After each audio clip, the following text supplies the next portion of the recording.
મુખ્યમંત્રીઓમાં સૌથી સરળ કહી શકાય એવા અને પ્રજાહિત માટે ખૂબ લાગણી રાખનારા એવા માન્ય શ્રી વિજયભાઈ રૂપાણીજી, ગુજરાત મીડિયા ક્લબના પ્રેસિડેન્ટ શ્રી નિર્ણય કપૂર, મારા જૂના મિત્ર, અને અમારા પારિવારિક મિત્ર એવા શ્રી પ્રવીણભાઈ છાજેડ અને છાજેડ ફેમિલી અને લાયન્સ કપ ઇન્ટરનેશનલ. એક વ્યક્તિના યોગદાન માટે એનું અભિવાદન એની જ કર્મભૂમિમાં થાય, કદાચ એના કરતાં મોટું કોઈ ના હોઈ શકે. એટલે આજનો દિવસ મારા માટે ખૂબ યાદગાર દિવસ છે. ટાઈમ ખૂબ નીકળી ગયો છે, પણ ટૂંકમાં મારી જીવનયાત્રા અમુક અંશો આપણી સામે મૂકવાનો પ્રયત્ન કરીશ. મેં જીવન કોઈ દિવસ એવું ધાર્યું નહોતું કે હું પત્રકાર થઈશ. એક દિવસ મને મારા એક સગા હતા, જેમનું નામ હતું નારાયણ સાઠમ. બહુ ગજાના ક્રિકેટર હતા અને ગાવસ્કર, ગ્રેહેમ ગુચ આ બધાની વિકેટો એમને લીધેલી. એમનો એક દિવસ મને ફોન આવ્યો, હું પહેલા વર્ષમાં ભણતો હતો BA માં, કે ઉદય તારે સ્પોર્ટ્સ રિપોર્ટર બનવું છે. હું કેમ? કે ઇન્ડિયન એક્સપ્રેસમાં એક જગ્યા ખાલી છે અને એ લોકો માણસ શોધે છે પાર્ટ ટાઈમ, કે પગાર બહુ નહીં મળે પણ નામના ખૂબ મળશે. મેં કહ્યું હા, હું તૈયાર છું. એટલે સની એબ્રાહિમ કરીને યુનિયનના હેડ હતા વડોદરામાં, પાછળથી આખા ભારતમાં યુનિયનના હેડ થયા હતા. એમની પાસે મને લઈ ગયા. એમને જે તે વખતના જે ઇન્ડિયન એક્સપ્રેસના ઇન્ચાર્જ હતા અમદાવાદમાં, એમને એવી વાત કરી હતી કે અમારે કોઈ એક યંગ છોકરો જોઈએ છે જે સ્પોર્ટ્સ રિપોર્ટિંગ કરી શકે, કારણ કે વડોદરા છે એ સ્પોર્ટ્સની પણ નગરી છે, ખાસ કરીને ક્રિકેટની. અને ક્રિકેટ ઉપર મારું ખૂબ સારું પ્રભુત્વ હતું. હું પોતે ક્રિકેટ પણ રમતો હતો સ્કૂલના કોલેજના દિવસોમાં. એટલે એ રીતે મેં મારી કારકિર્દી શરૂ કરી. પછી બે એવી વ્યક્તિઓ આવી મારા જીવનમાં કે જેમને મને ઘડવાનું કામ કર્યું. એક કિરીટભાઈ ભટ્ટ, વૈચારિક રીતે મારો ખૂબ મતભેદ રહ્યો એમની પાછળથી. 2002ના રાયટ્સમાં કદાચ કિરીટભાઈને હું બંને સામે હોઈશ એવું તમને લાગે, એવું સ્ટેન્ડ એમને લીધું હતું. PU સીલમાં એ હેડ હતા, પણ મને ઘડવાનું કામ એમને કર્યું. અને એમની જોડે એક હતા પ્રમોદ પાગેદાર, વાત વાતમાં તમને વળે અને આકરું બોલે એકદમ. હું માનું છું કે આ જગ્યા હું પહોંચ્યો એમાં એ આકરું પણ હતું, એનો પણ બહુ મોટો રોલ છે. પછી પ્રભાત જોશી કરીને એક બહુ મોટા ગજાના પત્રકાર અને સર્વોદય મુવમેન્ટના બહુ મોટા નેતા, એ ઇન્ડિયન એક્સપ્રેસના એડિટર તરીકે આવ્યા અને એમને મને સલાહ આપી કે માવરકર, આ સ્પોર્ટ્સમાં કંઈ દમ નથી, તમે જનરલ રિપોર્ટિંગમાં આવી જાઓ. અને જનરલ રિપોર્ટિંગ હું કરતો થઈ ગયો. 1983માં BA થયો એટલે તરત મારી એક એન્ટ્રન્સ એક્ઝામ લીધી મારી પાસે ઇન્ડિયન એક્સપ્રેસે, અને હરિજીતસિંહ નામના એડિટર હતા, એમને મને એપોઇન્ટ કર્યો. પરિસ્થિતિ કે એવી સર્જાઈ કે મારી ઉંમર ખૂબ નાની હતી, છતાં મને વિધાનસભા કવર કરવાની તક મળી. એ જમાનામાં વિધાનસભા જે કવર કરતા હતા એ લોકોની જો ઉંમર આપણે જોઈએ તો 50 વર્ષ 40 વર્ષ એથી નીચે કોઈ કવર કરી ન શકે. પણ મને એ મોકો મળ્યો, એટલે ખૂબ મને અનુભવ મળ્યો. અને પછી 1987માં જ્યારે ઇન્ડિયા ટુડે જોઈન કરવાનો હતો એના થોડાક દિવસ પહેલાં કિરીટભાઈ મને કીધું કે માવરકર, એક બહુ જ ઉર્જાવાન વ્યક્તિ આવ્યા છે ભાજપમાં, શ્રી નરેન્દ્ર મોદી, આપણે બંને એમને મળવા જઈએ. નવા નરેન્દ્રભાઈ આવ્યા હતા RSSમાંથી BJPમાં. મને યાદ છે લગભગ માર્ચની વાત હશે, માર્ચ 1987ની, કે હું ને કિરીટભાઈ મળવા ગયા નરેન્દ્રભાઈને ખાનપુર ઓફિસમાં. અને ખૂબ ઘણી સારી વાતો નરેન્દ્રભાઈ કરી. તો વાત કરવામાં ખૂબ એમને જે ઇસ્યુ વિષય ગમતા હતા અમને બધી વિશે એમને વાત કરી. જ્યારે અમે ઉપરથી નીચે ઉતરતા હતા, ખાનપુર ઓફિસે તમે જોયું હશે એક દાદરો નીચે ઉતરવું પડે છે, ત્યારે મને કીધું કે માવરકર, આ નરેન્દ્ર મોદી બહુ સ્વસ્થ માણસ લાગે છે અને ખૂબ વિઝનરી લાગે છે, ખૂબ આગળ વધશે. આ ટિપ્પણી એમને કરી હતી, મને આજે પણ યાદ છે. પછી ઇન્ડિયા ટુડેમાં જોડાયો. રમેશ મેનન કરીને મારા પહેલાં હતા ઇન્ડિયા ટુડેના ઇન્ચાર્જ, એમને મારી ભલામણ કરી, મારું ઇન્ટરવ્યૂ થયું. એ પણ એક એક્સિડન્ટ જેવું લાગતું હતું મને, કારણ કે 4 મહિના સુધી TN9 મારું ઇન્ટરવ્યૂ લીધું, બહુ મોટા ગજાના પત્રકાર, અને 4 મહિના સુધી મને લેટર ન મળ્યો. એટલે મને એમ થયું કે હવે આપણો ચાન્સ ગયો. એટલે હું મૂળ દત્ત ઉપાસક અને પૂજ્ય શ્રી રંગવદૂતનો ખૂબ મારા પર આશીર્વાદ છે. હું નારેશ્વર નાનપણથી જતો હતો. એ દરમિયાન નારેશ્વર ગયો અને ત્યાં મેં પ્રાર્થના પણ ન કરી કે ભાઈ 4 મહિના 5 મહિના સુધી જો લેટર ના આવે તો શું આપણે પ્રાર્થના કરવાની, ભગવાન પાસે એવું માંગવું જે પ્રેક્ટિકલ હોય. પણ અહીં મને કંઈક રમતું હતું લાડવો કે કદાચ આવી જાય તો કેટલું સારું. હું ઘરે આવ્યો ને મારા માતુશ્રીએ મને કીધું કે બેટા તમારું એપોઇન્ટમેન્ટ થઈ ચૂક્યું છે, ખાલી તમારે પગાર નેગોશિએટ કરવા દિલ્હી જવાનું છે પરમ દિવસે. એ રીતે મારી એન્ટ્રી થઈ. પછી મેં પહેલાંથી મારા ઘરમાં શિવાજીના સંસ્કાર હતા જ, એટલે એક કેવી રીતે દેશદાજની એક વાત તો હતી જ. એ રીતે મેં રિપોર્ટિંગ શરૂ કર્યું. હું ને શૈલેષ રાવલ આજે હાજર નથી, મારા ફોટોગ્રાફર કલીગ વર્ષો સુધી મારી જોડે રહ્યા. અમે લોકો એવી સ્ટોરીઓ કરીએ છીએ કે કદાચ અમે બંને મળીને એક ચોપડી લખી શકીએ. કેટલી જગ્યાએ અમે અમારી જીવ જોખમમાં રાખીને પણ અમે રિપોર્ટિંગ અમે કરેલું છે. ફોટા એ લેતા હતા, રિપોર્ટિંગ હું કરતો હતો. મારો બીજો પડાવ આવે છે 1995માં, જ્યારે હજુરિયા ખજુરિયા થયું. એ વખતે પણ મેં એક બહુ જ ખૂબ જ જેને કહેવાય સિદ્ધાંતિક સ્ટેન્ડ લીધો. પછી 97માં પહેલી વખત અરવિંદ બોસમિયા કરીને એક પત્રકાર છે, આજે નથી આપણી વચ્ચે. એ મને સાવરકરની વાત કરતા હતા કે મારું સાવરકરને ખૂબ અન્યાય થયો છે. હવે મારા બાપુજી કોંગ્રેસમાં હતા કેટલા સમય સુધી, પણ મને નાનપણમાં બહુ વખત એમને કીધું છે મને કે સાવરકરને દેશ અને કોંગ્રેસે ખૂબ અન્યાય કર્યો. આ વસ્તુ મારા મનમાં અંકિત હતી. એક ભાઈ હતા સાવરકરવાદી, એમની ઘરે અમે ગયા, બધું લિટરેચર લઈ આવ્યા અને મારી આદત પ્રમાણે મેં લિટરેચર જ્યારે વાંચવાનું શરૂ કર્યું તો મને એક નવી દ્રષ્ટિ મળી. હવે જેને આપણે હિન્દુત્વ કહીએ છીએ એ હિન્દુત્વ નથી, એ છે બિનશરતી રાષ્ટ્રવાદ. કે દેશ પ્રથમ, ધર્મ, જાતિ, પ્રાદેશિક ગૌરવ એ પછી આવે. નામ એને હિન્દુત્વ છે પણ એ ખરેખર છે બિનશરતી રાષ્ટ્રવાદ. એમાંથી ખૂબ મને ઉર્જા મળી. અને 2012નું જ્યારે પ્રકરણ થયું ત્યારે હું માનું છું કે એટલું બધું પ્રેશર હતું અને એક જેને લેફ્ટ કહી શકાય એવા લોકો એટલા પ્રભાવિત થઈ ગયા હતા કે મોટા મોટા ગજાના લોકો, જે લોકો ખરેખર દેશદાજવાળા હતા, એ લોકો મને બીક લાગતી હતી સાચું લખતા. પણ મને સાવરકરજીએ પ્રેરણા આપી. અને 2002ની અંદર મારું જે રિપોર્ટિંગ છે એને લોકો પ્રો મોદી કહે છે, પ્રો RSS કહે છે, પ્રો BJP કહે છે. હું એને ખોટું કહું છું એવું નથી. એ પ્રો ટ્રુથ હતું. એ બેલેન્સ રિપોર્ટિંગ હતું. એમાં જ્યાં ભૂલો કરી સરકારે એના પણ લેખો મેં એક વખતે કરેલા છે. પણ મૂળ જે કોન્સ્પિરસી ગોઠવાતી હતી કે કેવી રીતે પાડી દેવા આ લોકોને, એ કોન્સ્પિરસી હું એક્સપોઝ કરી નાખતો હતો. એ કોન્સ્પિરસી એમ કહેવાય છે કે પ્રેસ ક્લબમાં રચાતી હતી દિલ્હીમાં અને એને એક્સપોઝ હું અહીં કરતો હતો, એવું કેટલાય લોકોએ મને દિલ્હીવાળાએ કીધું. પછી નરેન્દ્રભાઈની વિકાસ યાત્રા શરૂ થઈ અને નરેન્દ્રભાઈ કારણ કે ખૂબ કમ્યુનિકેટિવ માણસ, આપણે ફોન કરી તરત એમનો ફોન આવે. માન્ય વિજયભાઈને એટલા જ કોમ્યુનિકેટિવ છે, એમનો ફોન આપણે જો મેસેજ મૂક્યો તો આવે ને આવે જ. એટલે નરેન્દ્રભાઈનો જે અનુભવ છે મારો, એ જ અનુભવ વિજયભાઈનો છે. અને એ રીતે એ પોતાના વિચારો શેર કરતા હતા. અને પછી એટલા બધા ઇન્ટેલિજન્ટ હતા કે હું પોલિટિકલ સ્ટોરી એમની સામે મૂકું તો મારી 10 મિનિટની વાતમાં આખી સ્ટોરી જે બતાવી આપતા હતા. એટલે મારે કોઈને ફોન કરવાની જરૂર જ ના પડે, એટલી બધી એમની પકડ હતી. અને એમની વિકાસ સાથે શરૂ થઈ. વિકાસમાં મેં એમની ખૂબ સ્ટોરીઓ કરી. અને 2003થી 2008 સુધીમાં જે નરેન્દ્રભાઈની વિકાસ પુરુષની જે ઇમેજ ઊભી થઈ એમાં મારી સ્ટોરીનો થોડો નાનો ફાળો હશે એવું માનું છું. અને પછી 2007માં જ્યારે પાછા જીતીને આવ્યા ત્યારે મેં પ્રભુ ચાવલા મારા એડિટર હતા, મેં એમને ફોન કર્યો कि प्रभु जी मुझे ऐसा लगता है कि श्री नरेंद्र मोदी एक दिन जरूर देश के प्रधानमंत्री बनेंगे. बोले क्या बात करते हो? मैंने कहा बिल्कुल बनेंगे.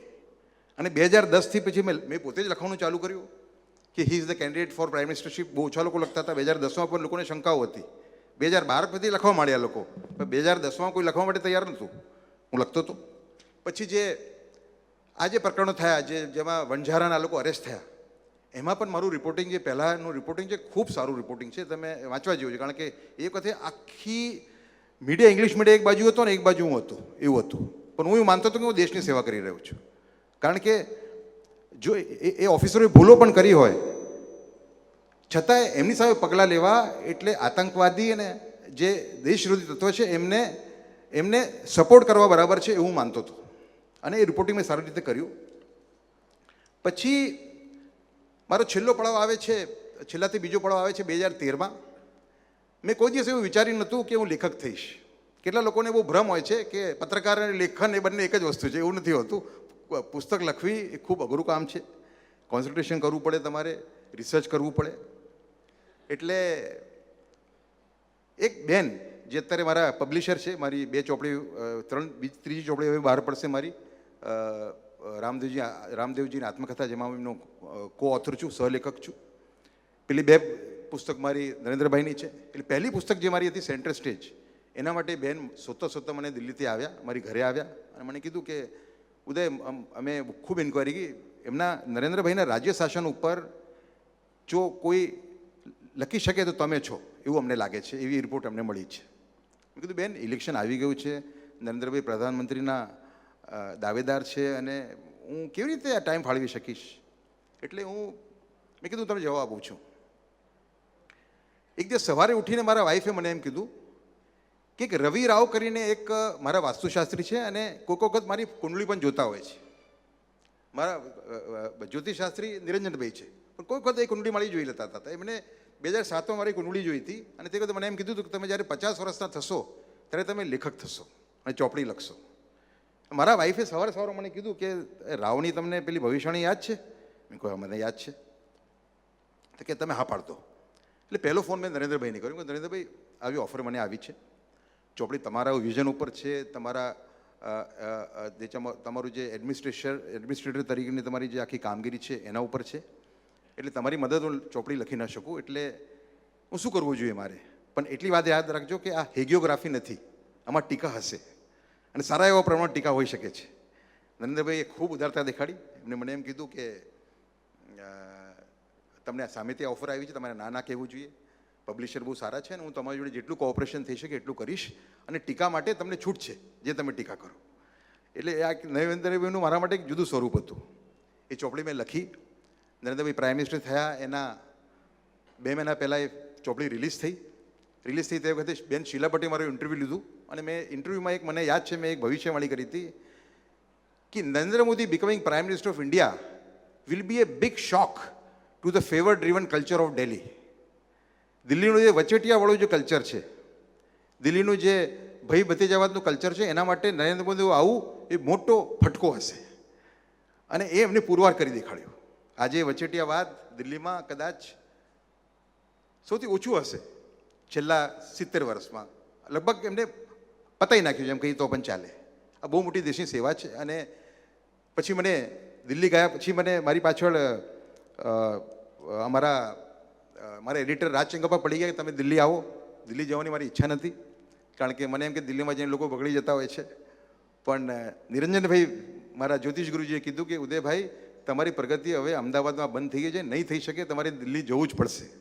હું 2 મહિના સુધી મેં ના પાડતો રહ્યો રાજ ચંગપ્પાને. 2 મહિના પછી એમના પ્રભાવમાં આવીને મેં હા પાડી અને જતાની જોડે મને બીજી ચોપડી મળી નરેન્દ્રભાઈની, માર્ચિંગ વિથ ધ બિલિયન. એ ચોપડીમાં ખૂબ મને એક્સપોઝર મળ્યું દિલ્હીનું, કેવી રીતે નરેન્દ્રભાઈ કામ કરે છે. અને હું એવું સ્પષ્ટ રીતે માનું છું, કદાચ બહુ ઓછા લોકો અહીં આ વાત જાણતા હશે, પણ કારણ કે મેં ચોપડી 2 લખી છે એના ઉપર, કે નરેન્દ્રભાઈનું એડમિનિસ્ટ્રેશન એવું છે કદાચ 1 વર્ષના 1 લાખથી 2 લાખ કરોડ રૂપિયા બચાવે છે. એટલે બજેટનો એક મોટો ભાગ કહીએ. જો બજેટ આપણું કેટલું છે? 26 લાખ કરોડનું છે વિજયભાઈ, નેશનલ બજેટ 28 લાખ કરોડનું હશે. 2 લાખ કરોડ રૂપિયા સરકાર કદાચ બચાવતી હશે એવું મારું માનવું છે. કારણ કે બધી આખી એમની બધી સ્કીમો, એમની રીતભાત, કેવી રીતે પૈસા બચાવવા, એ આખી સ્કીમ મને એનો એક બહુ પાસેથી એનો એક પેલું મને એક મળ્યું છે, એના દર્શન થયા છે મને. અને મને એમ લાગે છે કે લગભગ 1 થી 2 લાખ કરોડ નરેન્દ્રભાઈ બચાવતા હશે એવું મારું સ્પષ્ટ માનવું છે. પછી મેં રિપોર્ટિંગ શરૂ કર્યું, દિલ્હી આવ્યો. રિપોર્ટિંગ મેં લોકોને એમ થયું કે નરેન્દ્રભાઈ મને લઈ આવ્યા છે, બિલકુલ ખોટી વાત છે. અને મારું રિપોર્ટિંગ પણ ખૂબ સચોટ હતું. હું આપને કહું કે હમણાં કોઈ મને કીધું કે તમારા પર રીટ થવાની છે કોર્ટમાં, કે તમે નરેન્દ્રભાઈ પોતાના માણસે મૂકી દીધો એમ. એટલે મેં કીધું રીટ જો થશે ને તો 1 દિવસમાં કોઈ પણ જજ હશે ફગાવી નાખશે, કારણ કે મેં મારું કામ બહુ સારી રીતે કર્યું છે. જ્યાં ટીકા કરવાની છે સરકારની ત્યાં કરી જ છે, બીજેપીની ટીકા કરવાની છે ત્યાં કરી જ છે. એટલે મને જે આ સાવરકરમાં જે આ સંસ્કાર મળ્યા કે ભલે આપણે આઈડિયોલોજીકલી એક ગ્રુપની જોડે હોઈએ, પણ પત્રકાર તરીકે આપણે આપણી જે જવાબદારી છે એ આપણે ઈમાનદારીથી નિભાવવી જોઈએ. આ વસ્તુ, આ તાકાત મને સાવરકરમાંથી મળી. સાવરકરજીનું, કારણ કે આ જે એમનું છે બિનશરતી રાષ્ટ્રવાદ, કારણ કે એમના વિશે એટલી બધી ભ્રમો ફેલાયેલા છે. એમના હિન્દુ રાષ્ટ્રની અંદર બધા જાતિ, બધા ધર્મોને સમાન અધિકાર છે. એમ કહેવામાં આવે છે કે જો હિન્દુ રાષ્ટ્ર થશે તો મુસલમાનોને તકલીફ થશે. ખરેખર તો એમનો સાચો મેસેજ જો પહોંચે તો એવા મુસલમાનો કે જે લોકો ભારતની મુખ્ય ધરામાં રહેવા માગતા હોય ને એવા મોટા જ લોકો, એ સંખ્યા ખૂબ મોટી છે. કટ્ટરવાદીઓની સંખ્યા ઓછી છે, પણ આખું એક વાતાવરણ એવું બગડી ગયું છે કે હિન્દુઓને એમ લાગે છે કે બધા કટ્ટરવાદી થઈ ગયા છે. ખરેખર એવું નથી. એટલે હું એ વાતને વળગી રહેલો છું. જ્યાં પણ મને સારો મુસ્લિમ લાગે, રોલ મોડેલ લાગે, એને તરત ઉચકી લેતો હોઉં છું, એને વાચા આપતો હોઉં છું. મારો એક પ્રયાસ હોય છે કે ભારતની અંદર એક મોટી સંખ્યા છે મુસલમાન ભાઈઓની, અને એમના જે સારા લોકો હોય તો એ કોમ્યુનિટીને સારા ડિરેક્શનમાં પ્રેરિત કરવા માટે આપણે એ લોકોને વાચા આપવી જ જોઈએ, એમને રોલ મોડેલ આપણે બનાવવા જ જોઈએ. આ છે મારી જીવન યાત્રા. આમાં મારે અમૂલ કોનું ઋણ અદા કરવું છે. એમાં કિરીટભાઈ અને પ્રમોદ પાગેદાર અને સની અબ્રાહિમનું નામ તો મેં લીધું, નારાયણ સાઠમનું પણ લીધું, પણ મારા એડિટર્સ જે થઈ ગયા, TN નાયનન, ગજાના પત્રકાર, એટલે આમ એવા બહુ ઓછા હશે. પ્રભુ ચાવલા, ઇન્દ્રજીત ભદવાર, પછી આવે MJ અકબર, કાવેરી બામઝાએ, જેને મને લેખક બનવાની છૂટ આપી, કારણ કે મારે પરમિશન લેવી પડે. અને સૌથી વધારે અરુણ પુરી, એમને પણ મને છૂટ આપી કે મારે આ ચોપડી લખવાની છે. બંને મને કીધું કે હા તમે લખી શકો છો. અને મને ઇલેક્શન દરમિયાન મને 1.5-2 મહિનાની રજા આપી એમને. પણ એક વસ્તુ તમારી પાસે મૂકવી છે કે જે આજે સાવરકરનું વાંચી લો તો કેટલી બધી ઉર્જા મળતી હોય છે. અને એક દાખલો હું ભૂલી ગયો, તમારી સામે મૂકવા માગું છું. 7મી એપ્રિલ 2002ના દિવસે માનનીય વાજપેયીજીએ માનનીય નરેન્દ્રભાઈને એડવાઇસ આપી કે રાજધર્મ નિભાઈએ. એ દિવસે રાત્રે મેં 8 વાગે મારી કોપી ફાઇલ કરી. જ્યારે કોપી મારી પાસે આવી 2 વાગે, તો આખી કોપી એવી થઈ ગઈ જાણે કે મારું નામ જતું હોય, લખાણ કોઈ બીજું કરતું હોય. અને ટોટલ સરકારની વિરુદ્ધમાં કોપી હતી. મારી કોપી બેલેન્સ હતી. એટલે મેં ફોન કર્યો ડેસ્ક ઉપર કે ભાઈ આ તો નહીં થઈ શકે. મેં કીધું મારા નામે આ કોપી તમે લખો અને મારું નામ જાય, તમારું નામ લખો ને ભાઈ. તો કે ના ઉદયભાઈ તમે એમાં અજીત ના કરો, કદાચ તમારી નોકરી જતી રહેશે. હવે નોકરી ભલે જતી રહે ભાઈ. મેં કીધું હું અત્યારે પોઈન્ટ્સ મોકલું છું તમને, આટલા પોઈન્ટ્સ આવી જવા જોઈએ, નહીં તો કોર્ટમાં લઈ જઈશ પકડીને. આટલું મેં કીધું તો આખું ઊંધું થઈ ગયું. જે 70-30 ભેળસેળ હતું એ આખું 70% જે મેં જે લખેલું એ આવી ગયું, અને ભેળસેળનો ભાગ 30% થઈ ગયો. એટલે આપણે હિંમત દેખાડીએ ત્યારે સાચી વસ્તુમાં આપણે જીતતા હોઈએ, પણ આપણે હિંમત દેખાડવી પડે. ઋણ અદા કરવામાં હું નરેન્દ્રભાઈનું પણ ઋણ અદા કરીશ, એટલા માટે કે નરેન્દ્રભાઈ પાસેથી ખૂબ બધી વસ્તુઓ હું શીખ્યો. એમની જે વિઝન, જે 2 ચોપડીઓ મેં કવર કરી, એમની જોડે સતત સંપર્કમાં રહ્યો આટલા વર્ષો સુધી, એમાં કેટલી વસ્તુ એવી છે કે મારા ઘડતરમાં એનો મને ખૂબ લાભ મળ્યો. એક રામદેવ સ્વામીનું પણ ઋણ અદા કરવા માગું છું કે હું ખૂબ સિગરેટ પીતો હતો, હું માંસાહારી કોમમાંથી આવું છું, મટને ખૂબ ખાતો હતો. પણ રામદેવ સ્વામીનું મેં જ્યારે પ્રાણાયામ શીખ્યું 2002માં, એ પછી 2 વર્ષ મેં સિગરેટ છોડી દીધી, અને બીજા 1.5 વર્ષની અંદર મેં માંસ છોડી દીધું. આજે મારા ઘરમાં હું 14 વર્ષથી આઈ એમ એ વેજીટેરિયન, સ્ટ્રિક્ટ વેજીટેરિયન.